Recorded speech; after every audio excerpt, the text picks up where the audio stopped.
3M at one point in time was a darling in the dividend investing community. 2023 was a display of how the mighty do indeed fall. They hit lows near the mid 80s and recovered slightly, although not nearly back to their former highs, to levels in the low 100s after a series of settlements that they made. But the financial future for this company is definitely in question. In today's video, we'll give a little retrospective on the things that befell 3M in 2023 and where they may be going in the year ahead. So let's dive right into that. Some of you may remember hearing about earplugs with regards to 3M. This is because they produced some combat earplugs that turned out to be defective to the detriment of some US troops. Also, the deadly PFAS or forever chemicals that ended up in the water were another issue that came to light in the year of 2023. As a result, it was the year of the lawsuit. And 3M ended up agreeing to pay billions of dollars to US service members that were affected by the combat earplugs lawsuit. This was one of the biggest things hanging over them because you had literally something like 200,000 different members of the action class in this suit, and a lot of the individual bellwether suits were not going well for 3M, so the market did like getting some resolution on this. You also had massive amounts agreed to be paid over PFAS, which are known in the media as simply forever chemicals. And this, I think, is because the nature of these chemicals is that they don't really readily break down by natural processes.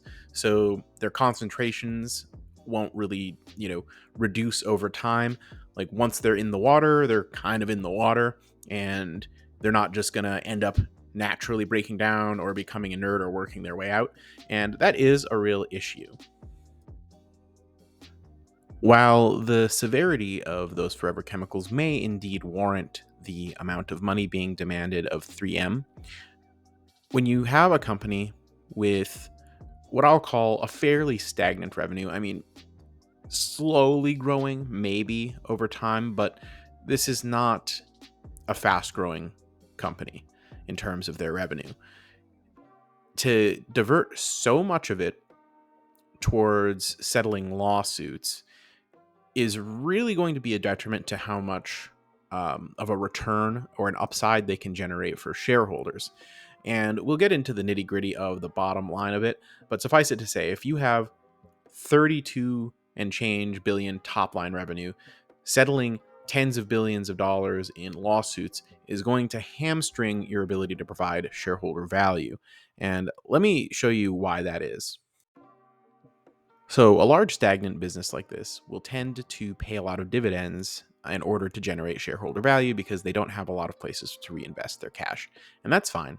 They pay $6 per share annually, but look at the most recent dividend growth. That goes to show you they already didn't really have a lot of room to grow shareholder value if the dividend is the primary driver. And now they have billions of dollars in lawsuits to contend with. And we'll get to the payout ratio momentarily.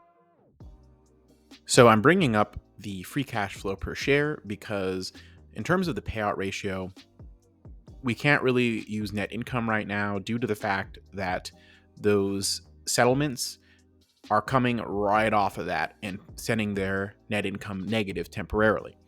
But the free cash flow is essentially what they pay the dividend from. So we've got a little over $9 per share in the trailing 12 months in free cash flow.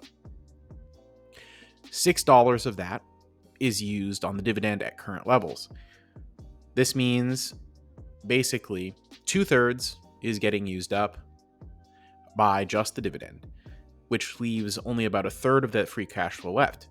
Now, these lawsuits, these settlements, they're billions of dollars over the coming years, which means the majority of the rest of the free cash flow is going to be eaten up by the cash that they have to shell out to, settle these cases. And that means they don't really have a whole lot of room left to grow this dividend, to reinvest back into the business, to pay down debt, to do buybacks, things that generate shareholder value. I'm sure a lot of my fellow value investors are screaming through the screen, well, but look at this price to free cash flow. Look how cheap it is compared to how it normally trades. And yeah, that is true. Right now, you can get 3M at a lower price to their free cash flow than you normally could in the past. But, I think that there is some limitation on the upside, right?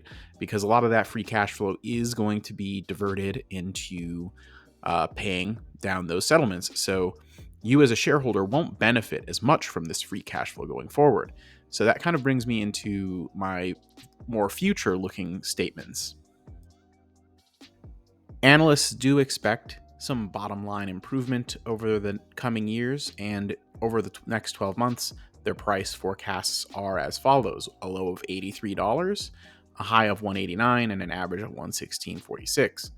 Now, not having yet run any kind of DCF, I get the feeling that 83 is probably a bit low, but honestly, I think that this high of 189, I think they're dreaming. All right.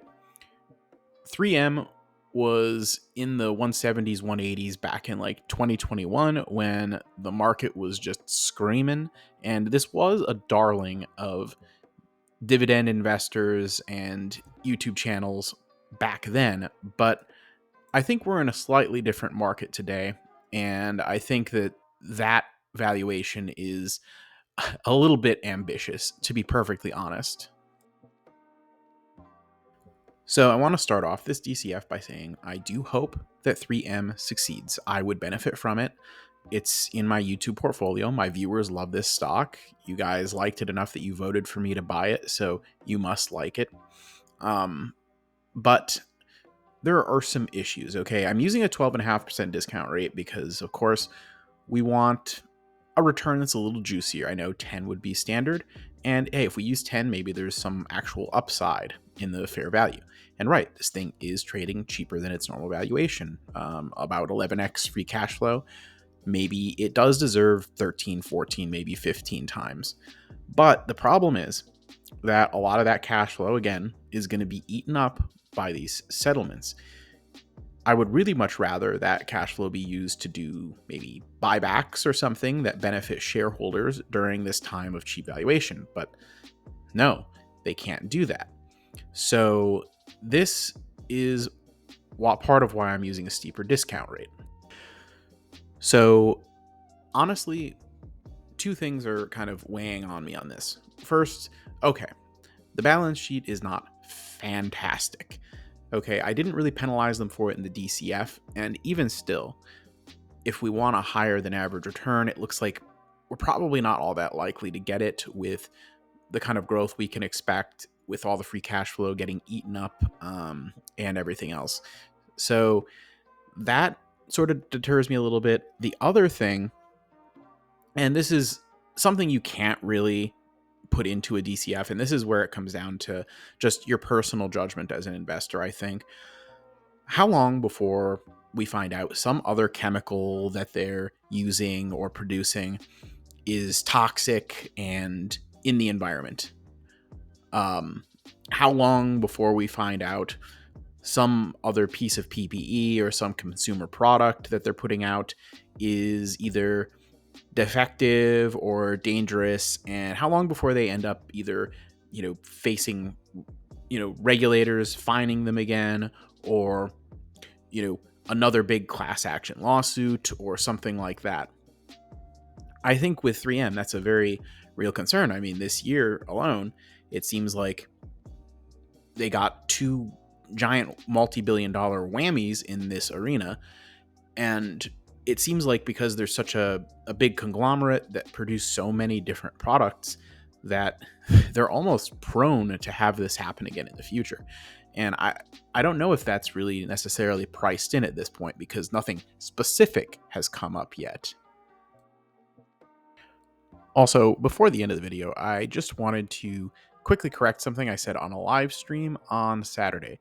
So I had mentioned that a lot of YouTube channels were really pumping 3M back in 2021. I actually mentioned Everything Money because I did remember them making a video. However, I went back and rewatched it just to see what they had said. And in actuality, the price that I believe was given after rewatching the video was something like, it might be good under 130. And on the day that the video came out, it was actually trading at 178. So they did say they wanted it cheaper. So apologies for getting that one wrong. They definitely weren't saying to buy 3M when it was 170, 180. So that was fake news. Sorry once again for getting that one wrong on the live stream. Felt it necessary to correct. Thank you for making it to the end of the video. If you've made it this far, do me a favor and hit that subscribe button.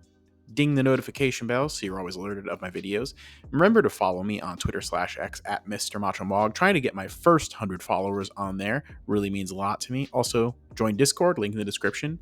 Consider becoming a channel member and support me financially. Also, catch me Saturday, 8 p.m. Cash Flow Kings Live, link in the description. Subscribe to that channel. We want our first 100 subs.